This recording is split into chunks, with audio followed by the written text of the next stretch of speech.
Good morning. My name is Dana LaChapelle. I teach video productions and broadcast news at Toby Johnson Middle School.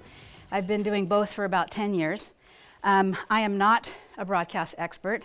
I have never worked in the real business, but I'd like to think that I've stumbled and found effective ways to teach kids how to create news that I think in a lot of ways has a lot of similarities to what the pros produce. For you guys, this link here, or if you want to QR code it, this is going to give you this really simple 3-page or 3-slide presentation that has a couple links that we may get to. But what I want to do is I kind of right now on the fly want to customize what I tell you and what I talk to you about depending on who you are and what you want to hear. So can you guys give me an idea? I'm not going to go around the room for each person, but can you give me ideas? Anybody totally brand new to doing anything news related? Okay, awesome. I got stuff for you. Anybody that's done news with their students? Yes? Okay. And hopefully I can add something to that. So I've got something fun going on here that I've just started playing with. How many of you guys have ever played with Prezi? Have you ever done anything in Prezi? I feel a little late to the party because I feel like, you know, all my super techie friends are like, oh yeah, Prezi is like so 5 years ago. But I am just getting there now, and I want to give you a link to this in that other presentation. And since we are cooking, I need to be ready. And from here, can I just show it to you real quick? Because this isn't fancy or beautiful, but this is functional. There is the information you need to get to the Prezi. And if you want the full link, you've got it. If you can QR code, you've got it. So you really want to make sure that you get to that one. And then in a minute, if we have time, we're going to get to WeVideo, which is my new best friend. So I guess this is my 11th year. So about 10 years ago or so, I was teaching Comp Tech at Toby Johnson Middle School and dying to get my hands on the video class. There was one section of video being taught. And you know how it is that you have to kind of wait for somebody to move along. And when he did, I pounced on it, and he taught Exploring Tech, and there was a wood shop attached to his classroom. So I kind of went to the principal and said, hey, let me take that wood shop, let me turn it into a studio, and let's go video full time. And they were all in. So it was great fun. And it has been a learning curve for sure. So I really want to point out, if you are brand new, don't let anything overwhelm you ever. Dip your foot in, get in to where you feel comfortable, then push it a little bit further, and that's where you should be, until you feel a little bit more comfortable, and then you can push it further and further. Okay, so the Prezi is really awesome. It's so much more fun when it's live online. And I noticed when I was practicing a little bit with the offline version that once I get into a couple of video samples, it's a little awkward for me to get out. So if you'll bear with me on that, we're going to come back to the Prezi. Okay, so here's what I have for you. And the template was there, the beautiful microphone shot. I'd love to take credit for that, but it wasn't me. I saw it, I'm like, perfect, go, let's go. So what I have for, just depending on where you want to start, and I'm going to be using this with my students as well, because I have kids that are really advanced, and I have kids that are brand spanking new. And this is perfect because you can jump in where you need to jump in. And it's not a linear presentation where we have to start at the beginning and work our way through. So in the hands of students, this is going to be, I hope, a really powerful thing. So if you are brand new, and you want to check out what I have, and I'm not going to go over all of this, I'm just going to show you what it is, if that's okay. And then we're going to have a little bit of time that you can ask me to delve into things more, and I'm happy to do that. But I kind of just want to show you what I got, and see if we have time to play with anything. Okay, so what is the news? These are the main things that we talk about, proximity and timing, like is it new? My kids take so long sometimes to produce news that it is not news anymore by the time they get finished. So if you wanted to get further into, you know, the specifics there, so those are the elements for what news is. And then the big thing I'm focusing on this year, and I'm embarrassed to say, I've been doing this for 10 years. And this year is when I started here. So when I talk about jumping in and getting comfortable with what you can do and then expanding, I'm not kidding. Those aren't just words. I'm embarrassed to say that I've only just started teaching my students how to write for broadcast news, because it's very different. I like to tell them that they can forget everything they learned in their English class because that gets their attention. And I said, but you have to remember which hat you're wearing, because if you're writing for your English class, you need to write as you've been instructed. But for broadcast, it's so much more simple. And I found, oh my gosh, so many great websites about keeping it conversational. I use the word chatty just because it fit in the circle better. But there's great examples about this might be how a written text might go. Pope Benedict joined President Barack Obama and Queen Elizabeth II on Friday by launching his own YouTube channel, the latest Vatican effort to reach out to digital generation. So most people would agree that's fine writing. But if you brought that to broadcast level, it's much more basic. I'm not going to read it to you. So there's examples like that in here, and I have links to share with you too. Okay, so that's there. If you're jumping in the very beginning, or if you have kids that are new to the program, like I just doubled the staff that I have for TJTV. I was running a staff of 23 kids. I didn't quite double it, but I'm about 40. It's a lot of kids, 40 some kids. And some of them are brand new and some of them are really experienced. Okay, so then if we want to talk about, these are the ingredients that I teach my students. And as you guys know, there's so much more to any subject you could ever want to study, but these are the basics that I focus on. Intro, outro, B-roll, a soundbite, nat sound, and voiceover. And so if you look at nat sound, that's one of my favorite things. And it's the video, it's the audio that the microphone picks up, and it gives the audience the feel of being in that location. And all of the pros use it, and no beginning students use it because they don't know about it. So as soon as you show it to them and you teach them about it, they use it beautifully. Here's an example of a professional. In this safe, here are the little keys, right? Throughout this, and several examples that I have, they leave it in because it keeps connecting the audience and reconnecting the audience. All of the pro clips or news packages that I've studied with my students, they all start with it. They start with that natural sound. So I will show you some of my kids' examples on how they brought some of these effects into what they were doing. So intro, what we call the intro is the reporter, and I'm trying so hard to get my kids to have, I say if you're going to use the words reporting for TJTV, you need to actually report something. Because my kids love to get up and go, hi, I'm Glenda, and I'm on TJTV to tell you about the library. Let's take a look. And then we see clips of the library, and then it comes back to Glenda, and she says, I'm Glenda reporting for TJTV, back to you. And I'm like, there's no report. There's no information. So I really work on there having to be information before they cut to anything. You've got to have some information about the story. Then I'm going to show you how to take these things. Are there any of these that you'd like me to go over? Anybody? Soundbite. Okay, a soundbite or SOT is, I think of it as a little clip, usually from an interview. So if I interviewed the librarian in Glenda's story, Glenda could say, our library is the first and only library that is also a public library. And that brings a lot of challenges to our school. And then we cut to a little clip. And it's a sound bite, people, not a sound meal. But I do that with my kids too. It's just a bite, about 10 seconds. Because the kids will put an entire interview in that section. And, and then they watch it and they don't realize how boring that is and how unnecessary that is. Because if you interview someone for 3 minutes, you're lucky if you get a couple of good sound bites out of them. And that's a whole nother craft, that interviewing technique, to try to pull those sound bites out. Any other ingredients? Can you even see? So the voiceover is the narrator's voice that goes over. And so we study these and they learn what they are. And then we go to recipes. This is my favorite part. I like to start them off with a reader. And a reader is a story that is written for the desk anchors to read. It does not have video. We don't cut to sound bites. It's just a really simple news package. It's a simple news story, pardon me. I teach my students that the reader should be about 5 sentences. Those simple sentences that are subject, action, object.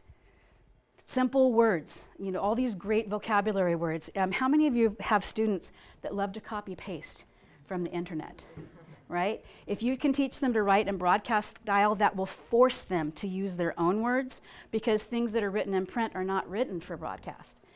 We take daily bulletin items that are written by teachers, and we're supposed to rewrite them in broadcast style so that the kids aren't tripping over the word luncheon as they're reading aloud, because they're like luncheon, and you're like, oh. So this is an example of a reader.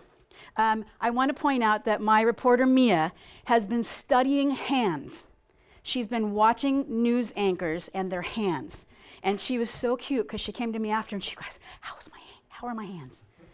So you might enjoy watching Mia's hands. Now let's go to Mia to learn about the new shopping center. A huge shopping center will be opening soon. Delta Shore Shopping Center is being built off of I-5 and will be the only major shopping center between Natomas and Northern Stockton. It will include over 100 stores, including In-N-Out, Starbucks, and a Regal Cinema. If you want to see more upcoming stores, go to deltashoresacramento.com. Now let's go to Kalani and Donna on the desk. All right, so she nailed it. She did a good job with her hands. You can tell she already practiced with her head, because now she's got her head going and her hands going. So we've got examples of that. For stand-up, just the reporter. And if they've got a good photographer with them, they're framing it so that we can see what they're talking about. There's that crime scene tape in the background, or whatever their story is about. So we've got that. So then it's kind of sequential for me. They're writing, the readers that they write might be read by themselves if they happen to be scheduled to be on the desk, or Mia was a walk-on, so she wasn't at the desk. The stand-up is something that students can go do, and that's kind of a real basic report, but they have to also have researched, they have to know what they're going to say, because we don't want Glinda, right?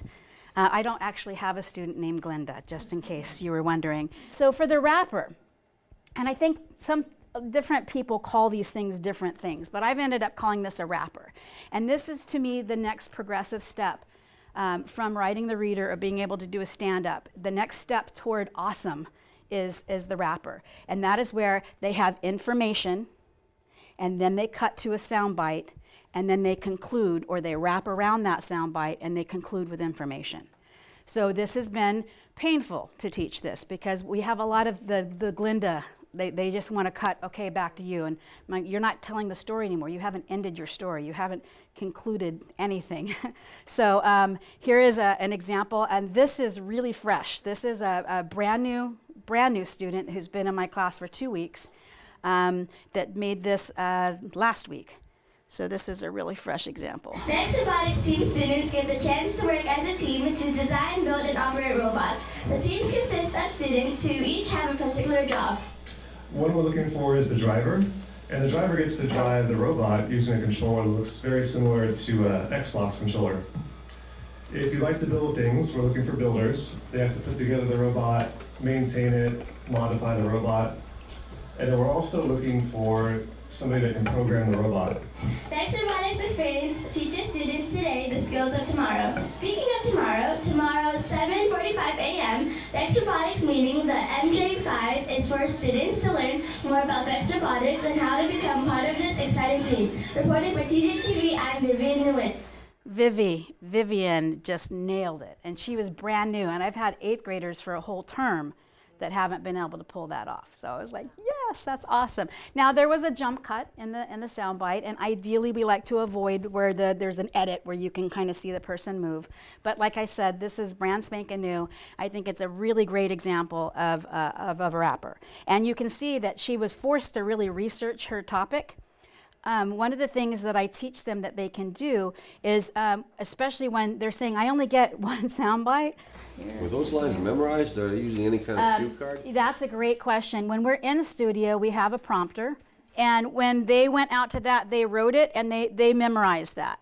And I think, and Melissa may be able to say, but I'm guessing that's a lot of what reporters do. And sometimes when a story is really fresh, you'll see a reporter with their phone or their iPad or some notes that they'll sometimes glance at. But I think a lot of times that they're just good, first of all, because they're poised and they're polished and they're used to speaking on camera. and they've already got the facts in their head, and they can write that stuff as they're on the fly. But I think that there's also that I'm memorizing this stuff and I'm trying to pull it together while I'm on camera. So yeah, she memorized that. And to me, the ultimate, the holy grail, is the news package. The news package brings it all together. Natural sound, B-roll, sound bites, reporting. You can start to get wrappers if you want to walk your kids in a sequential way. You can take them from a simple wrapper like Vivian just did to one that's more complex. So maybe it comes back to the reporter. Maybe she says something else, and maybe then they cut to some B-roll or with some voiceover. Because once you start building multiple elements, to me, that's called a news package. And I have 3 awesome ones that I would love to show you. These were all made by 12 and 13-year-old kids. I need to say that too, because I don't say that to make excuses for them. I say that because I think that you'll be impressed.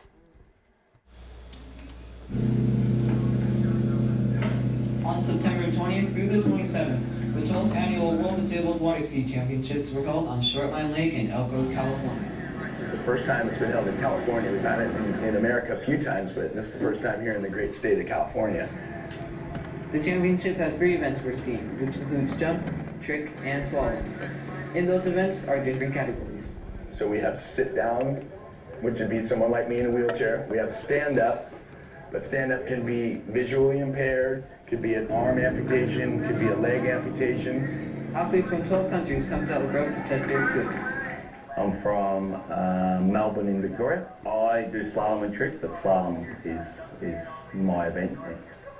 It's amazing to see these athletes accomplish such great feats, despite their disabilities.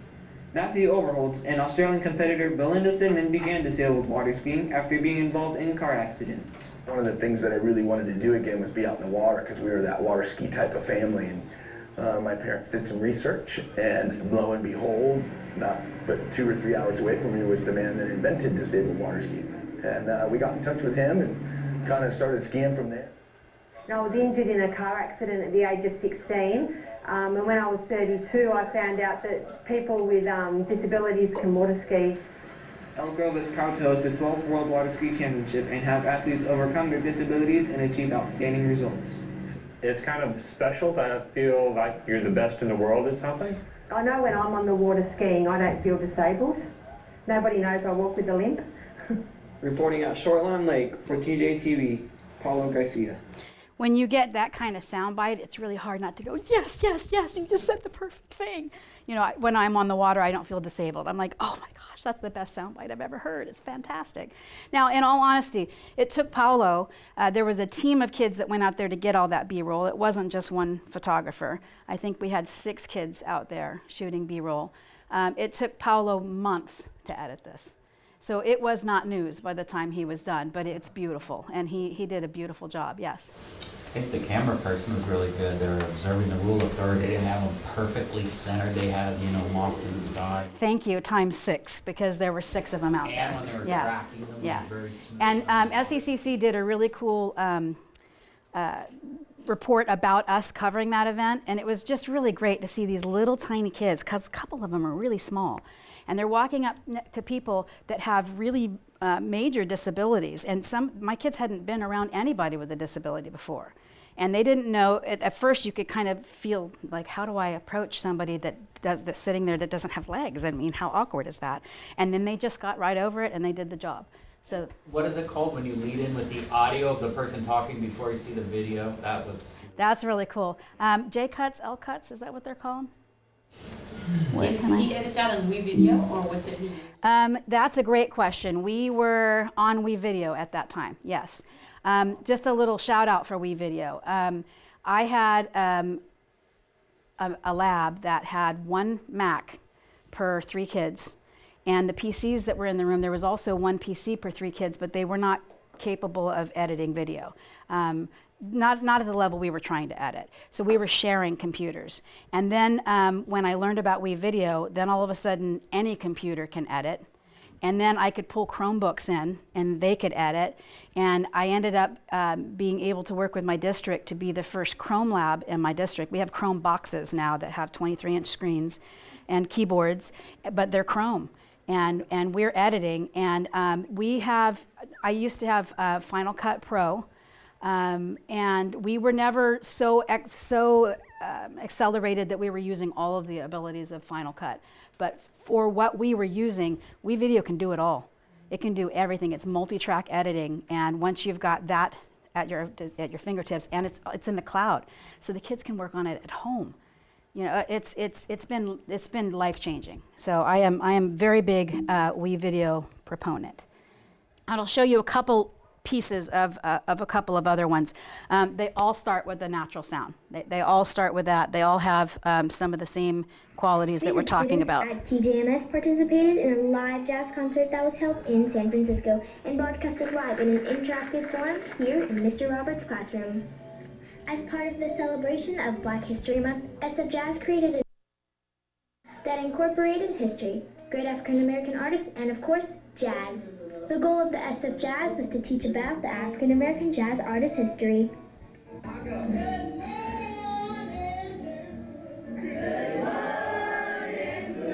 So I was excited because I'm seeing a connection between history and music being made. I'm going to back out of it just because I want to leave time to talk about some other things. That was a really cool event, by the way, the live streamed concert experience. That was really nice. And then my favorite, or one of my favorites. Some people may think crossing the road is easy, but for Doris Wallace, it's big business. 80-year-old Doris Wallace has been a school crossing guard for Toby and Franklin for 11 years. They want me to tell you a funny story? I have none, except I'm 80 years old. She works a total of 3 hours a day, 5 days a week, with the goal of getting kids safely across the street. I'm still out here trying to help the kids, which they really don't think I am. Doris Wallace wants everyone to get safely across the street, even if it's only one person. With a combined population of 3,830 students from Toby and Franklin trying to get to school, Whitelock and Franklin is the busiest intersection. She even works rain or shine.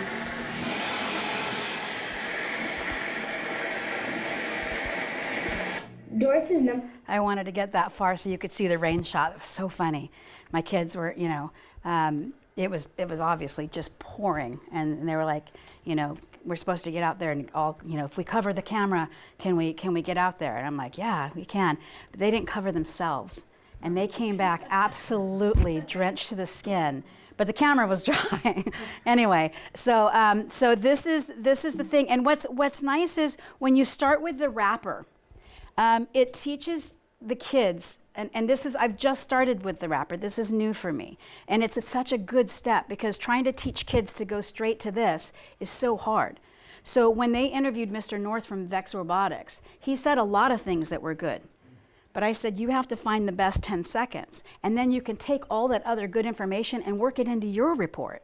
And they're like, we can take that information? I said, yeah, that's what reporting is about. You learn things through your interviews. You can take that information and put it into that intro and that outro that's wrapped around his soundbite. And then they tend to work together. And when they don't work together, we have to write those little bridging sentences that go from this section to that section, which these guys all did. You know, they've got this and they're like, well, how do we get from there to there? What kind of sentence can we say that makes it a continuation of the story and not some weird just jump to it? So once they get the wrappers going and then they get a little bit more advanced in their wrappers, then they're ready to really bring it. I wanted to show you one last area in the Prezi. So I found a great resource for finding story ideas, for creating TV news packages, an interview prep form that I use with my students, the directions that I have for the reader. And when you have the access to the Prezi, you should have all of that. So you shouldn't have to try to capture this now, because once you have, I'm hoping you might be able to find a way to actually use the Prezi with your students. Video checklists for news reports and the wrapper. These are great, and there was an awesome one about how to shoot B-roll, and it was so fantastic because it gives you just a laundry list. You need your wide shots, you need the entrance, you need the exit, you need the people that you're going to interview doing the thing that you're going to be talking to them about, and it just kind of gives you a laundry list. So hopefully these links will be happy making for you. And I also wanted to bring one other thing up. You don't have to have a news show. You don't have to have a live broadcast or a recorded broadcast or a news studio or anything to use this. Because if you are a 3rd grade teacher, now let me think 4th grade, because I know a little bit about that curriculum, but if you are a 4th grade teacher and your kids are studying California history, instead of having them make a mission out of sugar cubes, which is not bad, and I'm not criticizing that, but we've been doing that for a million years. I used to teach 4th grade, and I had them make missions out of things like that. But why not have them do a news report and actually interview,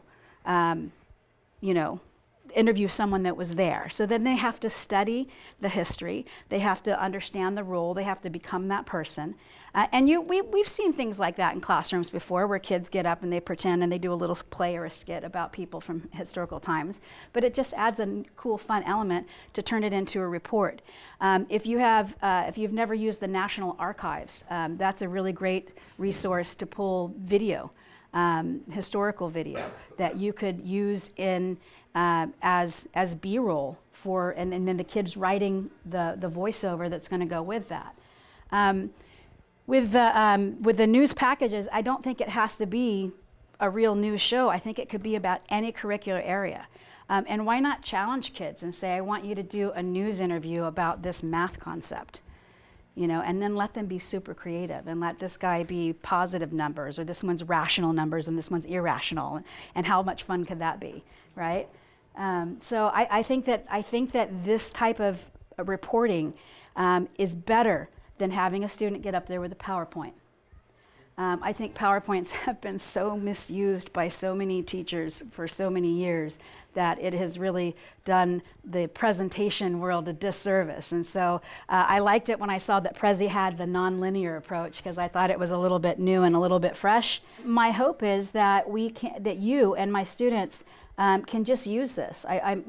My big question, I'm on the trial version. To have that, it's free for educators, and for the most part, it should work great for you. I upgraded temporarily because I wanted the ability to download to make it able to work without Wi-Fi, because I didn't know what I was walking into, and also because I like to be able to upload the actual videos, because we were using a lot of our own. I didn't want everything to be a YouTube link. In my district, sometimes YouTube links work and sometimes they don't. And sometimes they work in term 1 and then they don't work in term 2. So I prefer to have actual videos connected.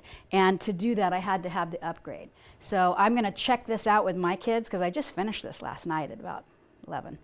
And I'm going to have my students use it. And if they're not getting blocked in any way, then I'm going to pay for it. Because to me, that's so much more approachable than me standing up there saying, blah, blah, blah, reader, blah, blah, blah. I could say, go study 3 terms, or, go study 3 ingredients and come back and tell me what they are. And now the kid's taking responsibility for their learning. They're choosing which 3 they want to learn about. 3 is not an overwhelming number. It's all, to me, it's really an exciting way to bring this information to kids. Can I answer any questions? Yes? The water skiing video, did the kids take that as a field trip to go there, or how did you get the crews over there? We heard about it. It's funny because we did a report.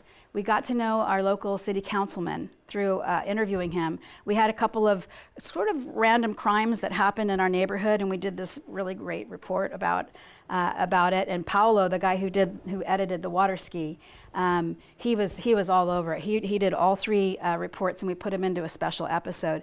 And so he made connections with our city representatives, and they contacted us. And they said, and it happens to be that one of our city councilmen, his son was competing in this event. And so he reached out and said, you guys are newsy. Would you like to come and cover this event? And so we said yes. And so it was, parents brought kids, and I met them there. And it was such a great experience. So it wasn't an official field trip, although we did all the right paperwork. Of course. And I saw a question right behind you. Yeah, I was wondering, how often do you share out with your school, and what does that look like as far as how teachers access and show it? We have been fortunate. We started off with the cable distribution system, that we were able to broadcast through, and with some real basic tools that we borrowed, and we got a few things funded. We had a little mixer, and we were able to push that out through the cable system. But then when that died, and we found out how expensive it was to bring the archaic thing back online, our tech services talked about streaming it using a certain part of the bandwidth and using an encoder. So we now use an in-stream encoder, and we do a live morning show every day except for Wednesdays. So on a really good day, we have content like this in it. But sometimes it takes a long time. But for those news packages, like to me, a really good day, the other day we had 2 rappers like Vivian did, and they were both done by new kids, which are shaking up the establishment, which I love. And so they're hungry, and they're out there and they're doing it. And so a good day for me, we have the bulletin stuff that we're supposed to announce for the school. Hopefully we've rewritten so that we're not saying, I'll see you there. Oh, wait a minute, not me, right? Then if on like a good day, we've got some little commercials or a public service announcement we've made, or some of my other classes have made. And then if we have rappers or a news package, that's the holy grail. So there are days that we have really good content, and there are days that it's pretty basic, but we're on. And we're delivering the news that we have to bring to the school. So yeah, we rain or shine. And it's funny too, because it's amazing to think that these guys are 12 and 13 years old. And there are times I absolutely forget it. Because they'll say, well, something, I'm like, well, I don't understand. We talked about that at 7 o'clock. What do you mean you don't have it? And I see I'm like, oh, right. So what I mean to say is, when you first have a problem, since we're expecting and relying on you to have this thing, you need to communicate those problems to us so we can help you fix them. Not tell us 2 minutes before we go live that you don't have it. So, but it's amazing to see what they can do. It's absolutely incredible. Because I honestly believe that those 3 news packages are comparable to what you would see on television. Now, true, the things that you see on television are produced by the professionals in like a couple of hours or maybe a day's time. One of my favorites, I don't know if you guys remember Nick Monticelli, or Monticelli? Monticelli, yes, from News 10. He's in Detroit now, I think. And he did a SIVA training event and showed an example of his work. Were you there? You're nodding like, yeah. So you remember the therapy dog? Yes. And his natural sound was the clanking of the dog's collar. And so I went up, I'm like, I have to ask, how did you get that? He said, I put my wireless mic on the dog. And while the dog was running around, we were recording. And I was, so you get the, you're getting all that stuff that was in through all this. It was beautifully done. So it's one of my favorite things to do is to work through that news package with my kids. And when I compare to this or to the ones that we just saw, I'm like, look how similar they are. This one opens with a nat sound. That one opens with a nat sound. This one's got lots of different interviews cut through, and the more experts and the more interviews that you have, the more, I think, elevated your news packages. But sometimes more is not better. Sometimes more is just longer, and you have to make sure that the sound bites really add value, and that's all part of the teaching. Yeah. And it's scary because running a crew as large as I'm running right now, it's really hard to actually see every single thing before it goes on. So a lot of times I'm cutting stuff during rehearsal. I'm like, whoop, that one slipped by me and that one's not ready yet. So it can be a lot to manage if you're doing that. But if you're doing, I know that a lot of people are doing recorded shows. And sometimes it takes longer to create a recorded show because the kids know they could start over again. So I like the live because we keep it moving and we get what you give and we're on to the next thing. But with recorded shows, it can be less stressful for the advisor, that's for sure, because then you know what pieces you have going in and that you want to put in. Can I answer any other questions? You guys tell me about what you're doing or what you were hoping when you came in here. What was appealing to you? Yes. I'm with Washington Adult School, and although we don't have means internally for broadcasting, I'm especially interested in putting together the core of your program seems to be interviews to me, and that's the most important part that I would like to focus on in the future. So if you're open to talk about that in the future, maybe we can stay in touch, because Sure. I think what I'd like to propose is a kind of interview course, but expand on that, as you say. Right. Get comfortable with that and then Right. tack on pieces. There are so many really good resources, and in the tools I have, and I actually would love the opportunity to continue building this, because I love it. I love this interface. I'm so excited about it. In the planning, now keeping in mind that for someone, you know, with students that are not children, you may not have something as basic as what I use. I just kind of used it to, and it's modified, and I've modified, and I pray that this thing I'm sharing with you doesn't have typos in it, because sometimes I modify too fast. So here's the interview prep form that I use, and I have them, I want them to look. My students don't remember to look, like what's behind the guy. Like Mr. North had his hat on. And I was like, oh, he had his hat on. And they said, we tried Mrs. LaChapelle, but he didn't want to take it off. And I said, okay, well, maybe next time if that happens to you, you could say something like, well, we thought it would be better to take it off because it creates a shadow that hides your eyes, and it makes you look kind of creepy. And I said, but if you want to leave it on, that's okay. And I'm like, and they were laughing, but I said, you could absolutely say something like that. That's not disrespectful. We're trying to point out to you that this is causing a shadow. My principal at my school loves to leave his sunglasses on the top of his head. Mine are up there all the time. I'm not criticizing, but when somebody's interviewing, they've got like a lanyard sticking out of their pocket, or you need to look for those things. And what's behind them? That's a big one. And then I have some basics. Thank you for allowing me to interview you. And I tell my kids that I want you to start every interview with saying, this is really important that we just have a conversation. And my job in this interview is to make you look good. So if you feel like you've messed up an answer, just pause for a second and start it the way you wish you had said it. And I'll use the best things that you say. I'm never going to use any of your mistakes. I just really want you to feel comfortable.